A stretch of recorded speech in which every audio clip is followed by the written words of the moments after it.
Hey everybody, it is election night tonight and the first sets of polls are starting to close here on the East Coast.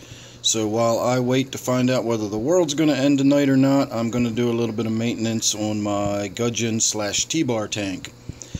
If you can hear that gurgling noise, it is because the water level is getting a little bit low, and my surface skimmer is positioned in such a way that it's right at the surface of the water, and I don't mean the floating part, I mean the stationary opening is right at the water surface when it's completely full. So as soon as I start losing any water at all, I start sucking air down that tube. So I might have to make some sort of adjustment about that. The other thing we're going to do while we're in here tonight is we are going to install, I know you probably can't see that very well, but we are going to install a 425 gallon per hour Powerhead. Now I'm not sure where I want to position it just yet, but we're probably going to start with it in the back left upper corner, sort of 2/3 of the way up the tank and facing directly forward. What I'm hoping that will do will be to more or less bring some current this way across the front glass and give me some swirl in a counterclockwise position, which will eventually move the detritus around to the filter intake. If you'll notice right here, I've got a dead zone in the middle of the tank and you can see all the fish waste is sort of piling up.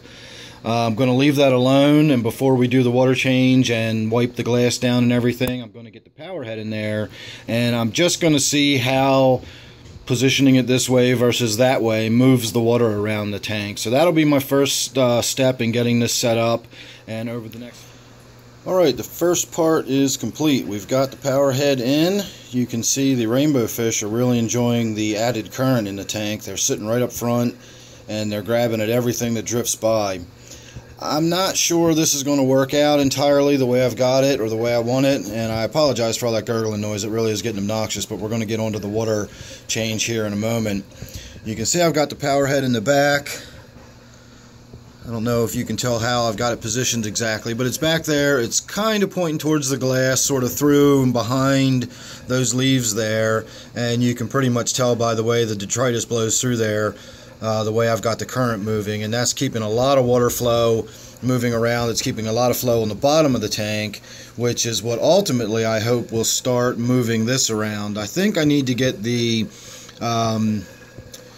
filter straightened out so that I'm not sucking so much air in, and I also need to get the filter intake cleaned off. You can see all the roots and debris that have collected up around it, and then once I get the spray bar not blowing air bubbles down like that, we'll do a little bit better. I've also got the first section of the spray bar spraying up, and then the other section spraying down the back glass. You can see where those bubbles are traveling. So those are more or less working in conjunction with that Powerhead in the back, and I think what I'm going to do is rotate it so that the first section is the one that's actually blowing downwards, and the second section is moving up through the top of the tank a little more, and then that water coming down here will flow across through this dead zone where these rocks are, and it'll move that detritus up off the bottom. So that's going to be my next step. I'm going to start doing a water change. I'll get in there, I'll rotate that bar, I'll wipe the glass down, I'll clean off the filter intake, etc., and then we'll come back and we'll see what the tank looks like when we're all done.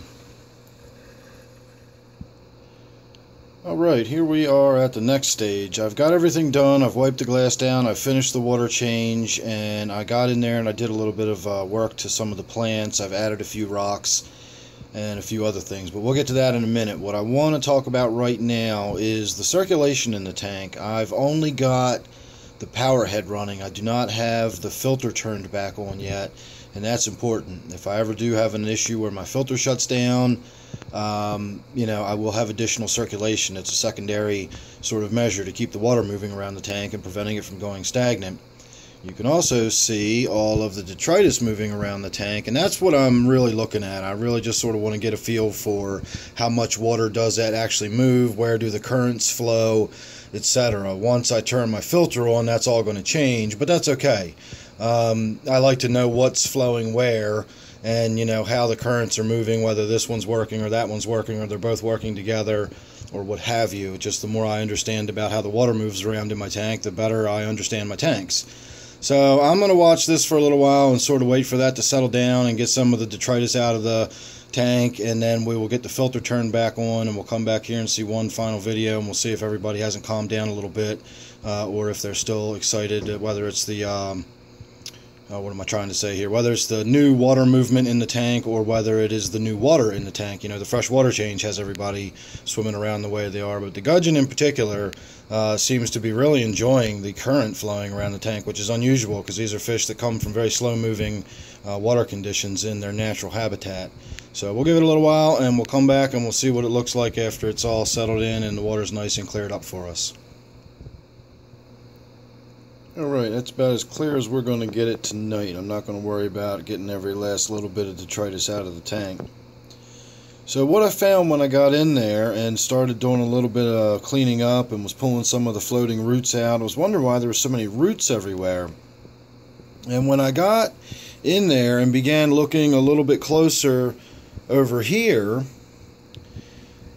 that T-bar had just gotten all of that sand from the bottom and piled it up and lifted it and moved it over here, and all of these roots over here were fully exposed, and they were almost free floating, but the little bits of the root tips were still in the ground, and it just was kind of holding them in place, but they were barely attached to the ground anymore. All of that sand had been removed.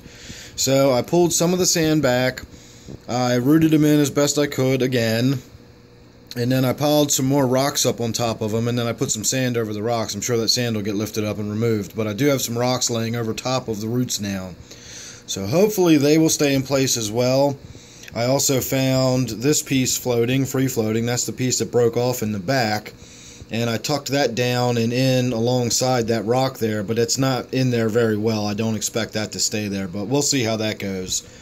I also scooped a bunch of sand away from the filter intake. One of these days I'll get around to getting a sponge and put it on there, and then I can stop worrying about whether or not sand gets sucked up in it or not. But that is still a concern of mine. I will get to that one of these days. I also was able to rotate the filter around, or the spray bar rather.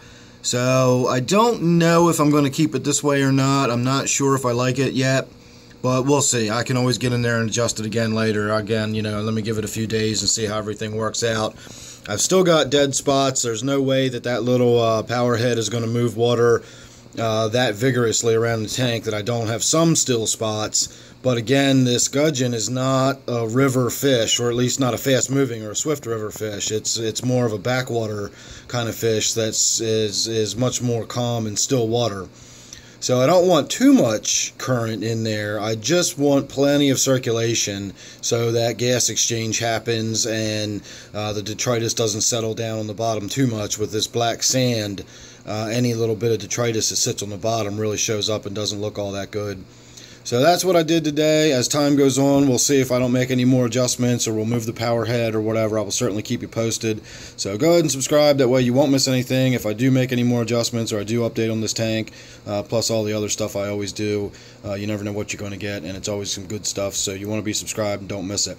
So thanks for watching this one. I hope you enjoyed it, and I'll see you real soon in the next one.